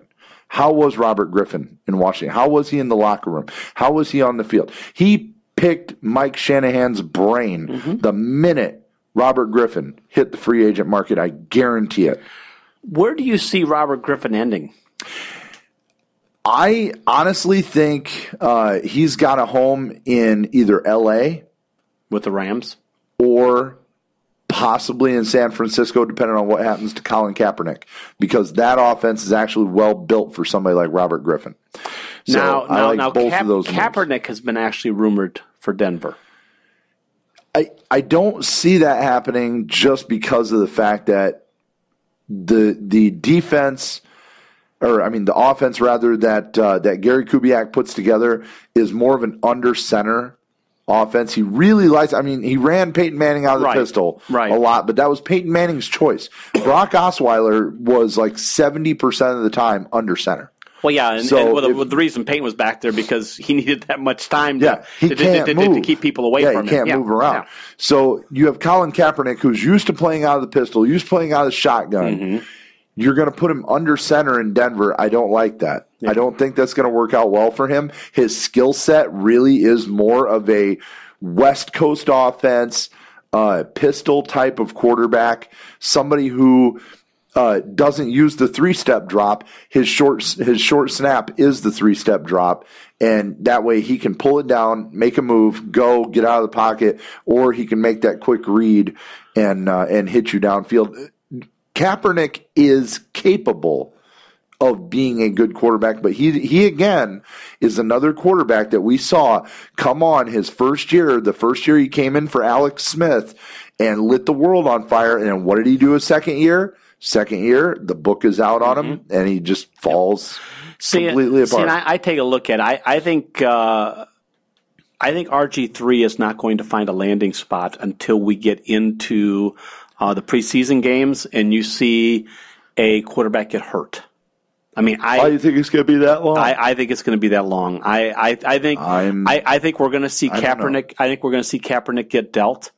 I think Manziel is going to spend a year out of football at least. I don't think anyone. I don't know of a team that is willing to bring on the Johnny Manziel drama and hype. The only one out there that would do it would be Dallas, and Dallas has shied away from it so much over the last month and a half. I don't think they will.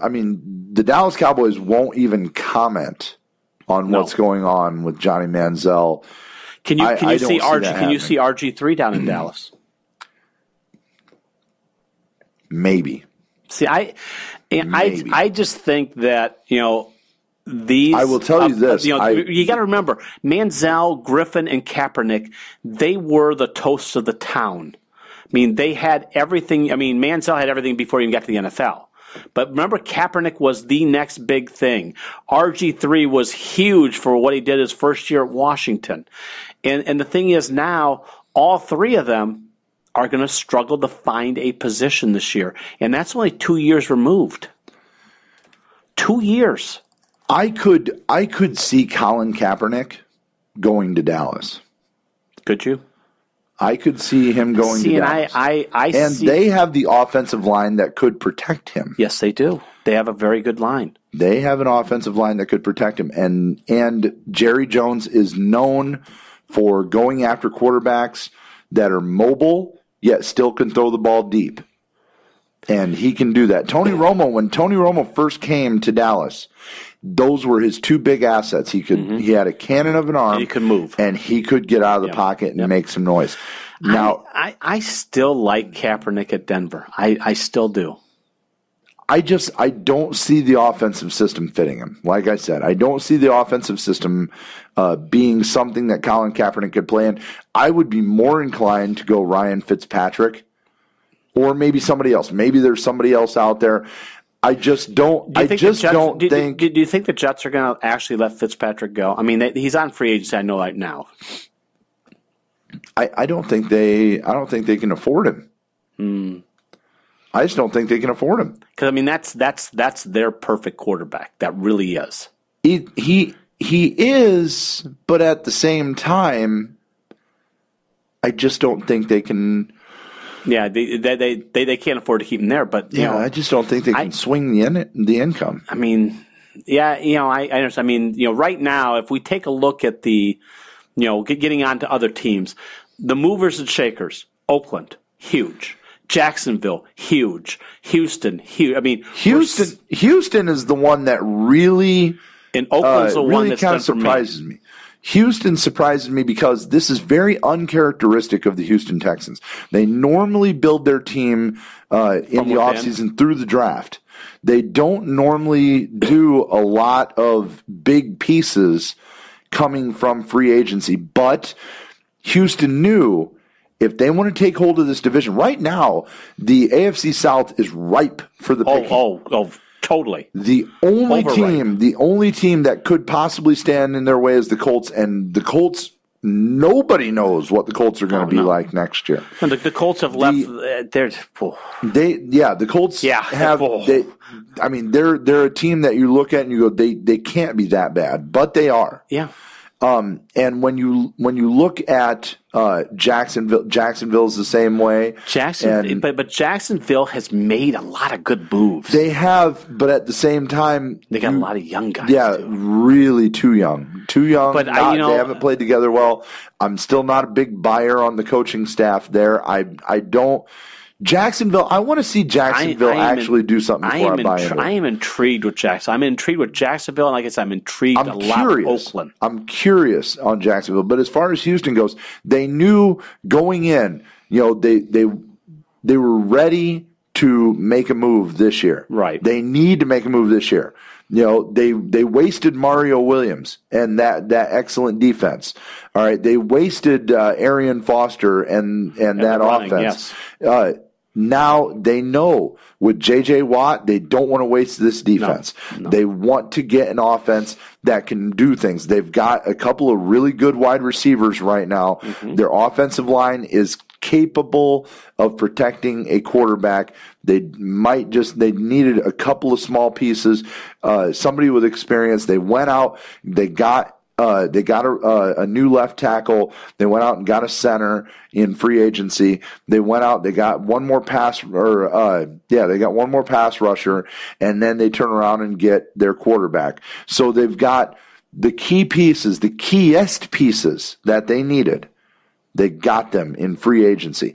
Now they get to go to the draft and you kind of build on that offensive line a little bit. Now they get to go to the draft and they get to get those tertiary wide receivers, the wide receivers that you're going to see come in on extraordinary plays, like your triple set plays, your option plays, your slot receivers. You're going to get to see stuff like that. Those guys, the fast guys, the guys that have that little bit of an intangible that can make a difference. Their kick return, punt return game, which suffered a lot last year, they're going to be able to go work on that because no better guys to bring in than those young 4.3 40 guys that can take that ball and get upfield in a hurry. That's what they need to do in the draft, and I think they nailed it right on the head. I would say right now the most successful free agency period has to go to the Houston Texans. See, and I like what Oakland has done. Oakland has brought in, they've brought in talent after talent, and this is a team that was a good team last year. Yeah. They weren't that far away from the playoffs. First year under Jack Del Rio, I really liked what they did. And they brought in some more defensive help. And I tell you, I'm very intrigued with what they've done out there. It's been interesting. David Carr looks like he could be an NFL quarterback for a long time. I think he's going to be. I think he's. And the thing is he fits into that Oakland mentality. Really, very feisty, a lot of grit, a lot of toughness. But he can throw a deep ball. Yes. Remember, you go back to the old Oakland Raiders. It was, we're just going to pitch the ball downfield. Right. And that's what they did. And LaMonica and Stabler. The late great Kenny Stabler. You walk right down there. They threw the ball. Yeah. So it's going to be interesting. But now there are some teams also. Your team and my team, they've done absolutely squat. Well, the Kansas City Chiefs, I didn't really expect them to do a ton in free agency. But you didn't expect them to lose. Definitely did not expect them to get fined for signing Jeremy Maclin a day early. That still surprises me. Of course, the owner of the Kansas City Chiefs, Clark Hunt, said that they will appeal the fine and the loss of draft picks. Of course, the Kansas City Chiefs got dinged for a violation of free agency rules, where they agreed to terms on a deal for Jeremy Maclin. a day early, and the terms of the deal were disclosed a day early, which means the contract had been signed a day early. And according to NFL rules, no free agent contracts could be finalized until March 10th. Theirs were 1 a.m. That one was finalized March 9th. So the Kansas City Chiefs were hit with the loss of 2 draft picks, the third round pick this year, 4th round pick next year, and they got fined a collective total of $500,000.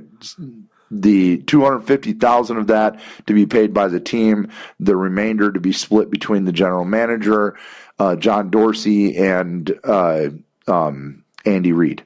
So that it was a which the team big, will pick up. To me, it was a very big fine and an even larger penalty on the draft picks for what had happened, which in my opinion is simple semantics. And when when you and I talked about it a little bit during the break, I mean, as I said, I can understand a draft pick, I can understand a fine, I can't understand that large a fine, I can't understand the second draft pick. I mean, yes, a day early is a day early, and they should have known that, and you need to punish. You want to go. That's being stupid. $100,000, lose your 5th round pick. Yeah, there you go for that year. Okay, even if you go up to a 4th round pick, I'll go to a 4th. A 3rd round pick is way too high. Third round pick is very high. It's very high. 500,000. No, you're still 3rd round pick. You're still in the top 100 in the draft. Yeah, and that's not good. Now, where your team did that, my team did absolutely nothing. The Green Bay Packers, $22 million to spend. What's Ted Thompson do? Ted Thompson goes down to the University of Wisconsin and watches their senior practice day. I mean, hey, I don't need to go out there. Which to me tells me he's pretty much given completely up on the idea of free agency. And the thing is that this year it was teased by McCarthy and everybody else that, hey, the Packers may surprise you. We may be active in free agency this year. There was talk about Forte, and Forte wanted to go up to Green Bay. He was being recruited by Julius Peppers. Where's he end up? He ends up out in, where'd he go? Was it the Jets? Yeah. He goes to the Jets. Danny Trevathan. They need an inside linebacker so they can move Clay Matthews outside, which is his natural position. Trevathan wants to come to Green Bay. He says, I wish Green Bay would have contacted me. But no, he's going to play this year in Chicago. Down at your rival, he's going to play down there. You take a look at the needs of this team, and this team needs an inside linebacker to move Clay Matthews outside. They need line help. And the thing is what's killed me is that there are plenty of linemen out there that you can get. You can get them on a cheap basis. Yes, they're free agents, but you can bring some people in and get some good backups. I've sat there and watched this team with arguably the best quarterback in the league, for the last 5 years, and you've basically wasted this person.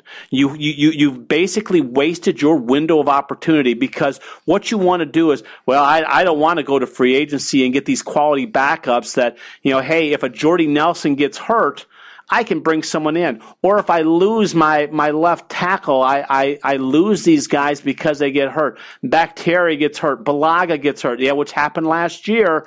I have someone other than a Lane Taylor to bring in or whatever the heck that other guy's name is. I can't even think of his name because he pisses me off so much.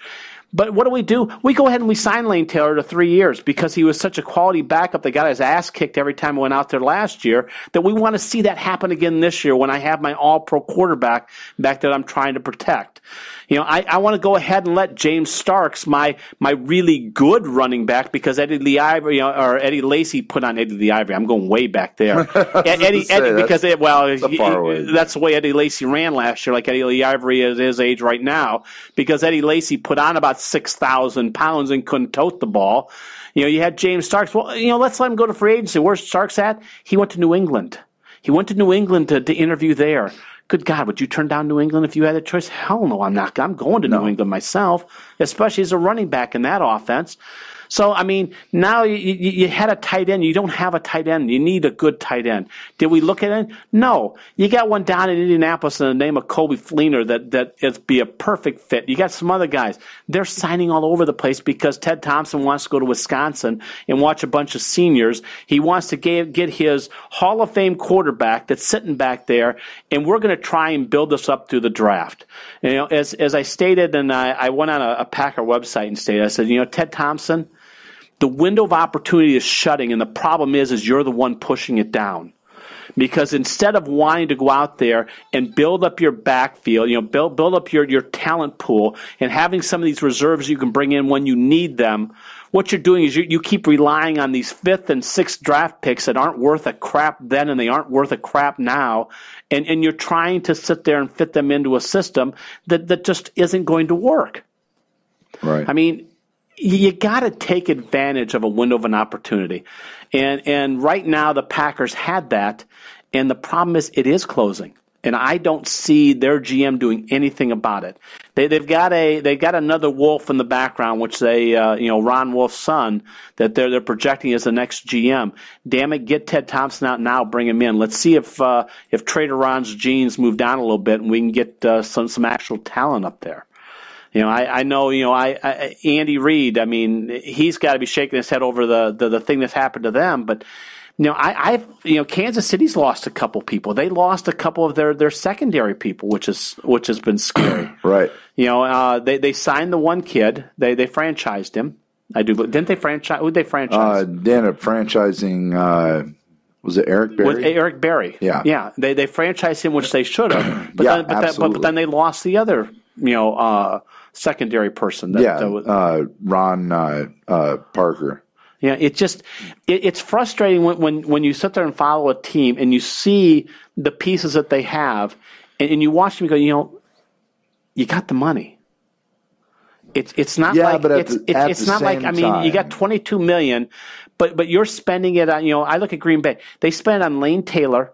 They spent it on Nick Perry that could not stay healthy the last 3 or 4 years they had him. Right. You know, they're spending it in the wrong areas. Right. You know, yes, you know what Lane Taylor is going to give you. You know what Nick Perry is going to give you. Absolutely nothing. They didn't do anything the last couple of years. Right. Why pay them? Yeah, absolutely.